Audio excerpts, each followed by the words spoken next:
অভিযুক্তদের ফাঁসির দাবিতেই উত্তাল বোলপুর মহকুমা হাসপাতাল। হাতে ফাঁসি চাই লেখা পোস্টার ব্যানার নিয়ে বিক্ষোভ দেখান গ্রামবাসীরা। একই পরিবারের তিনজনকে নারকীয়ভাবে পুড়িয়ে মেরে দেওয়ার ঘটনায় মঙ্গলবার বিক্ষোভ প্রতিবাদে উত্তাল হয়ে ওঠে আদালত চত্বর। ঘণ্টা দুয়েক ধরে চলে গ্রামবাসীদের বিক্ষোভ। পুলিশি নিরাপত্তায় আদালতে হাজির করানো হয় মূল অভিযুক্ত হাতুড়ে ডাক্তার শফিকুল ইসলাম ওরফে চন্দনকে। উল্লেখ্য, 5ই জুলাই বোলপুর রজতপুর নতুন গীতগ্রামে বাড়ির মধ্যেই ঘুমন্ত অবস্থায় আগুনে দগ্ধ হয়ে মৃত্যু হয় রূপা বিবি ও ছোট ছেলে আয়ান শেখের। পরের দিন বর্ধমানের চাঁদাইপুরে একটি বেসরকারি হাসপাতালে মৃত্যু হয় গৃহকর্তা আব্দুল আলিমের।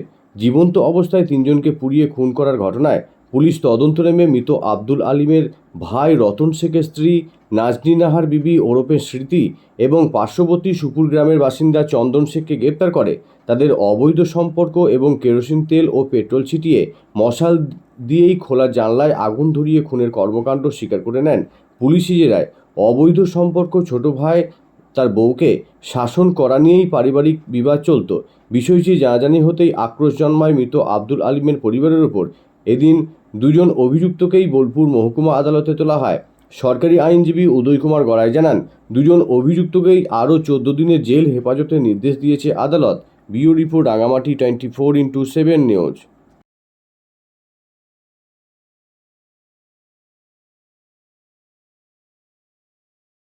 আমরা আজকে এসেছি ওই যে ঘাতক আমার ভাই এবং ভাইয়ের স্ত্রী এবং ভাইয়ের ছেলেকে যেভাবে অমানবিক এবং যে গ্যাস দিয়ে যে অজ্ঞান করে এবং পেট্রোল ঢেলে যেভাবে পুড়িয়ে মেরেছে, এই ঘাতক বাহিনীদের দৃষ্টান্তমূলক শাস্তির দাবিতে আমরা এই আন্দোলন জানাতে এসেছি। আদালত চত্বরে মহামান্য আদালতকে আমরা এটা অনুরোধ করতে চাই যে আদালত যেন সঠিকভাবে ঠিক সময়ের মধ্যে দ্রুত দুষ্কৃতিকারীদের সাজা হয় এবং এই যে হাতুড়ে ডাক্তার কি করে এই গ্যাস পেল। রজতপুরে যে আগুনে পুড়ে মারার ঘটনাটা ঘটেছিল তার বিরুদ্ধে চন্দন শেখ সিটিবিপি যেন ফাঁসি হয় তার জন্য এসেছি। দেখাচ্ছি তোমার যেন ওদের কোনো রকম ভাবে ছাড়া না পায়, ওরা যেন ফাঁসি হয়। ওদের ঘটেছিল ওরা রাতে ঘুমন্ত অবস্থায় ছিল। এই সিটিবিপি আর চন্দন শেখ ওদেরকে অজ্ঞান করে ওদেরকে পেট্রোল ঢেলে পুড়িয়ে মেরেছে।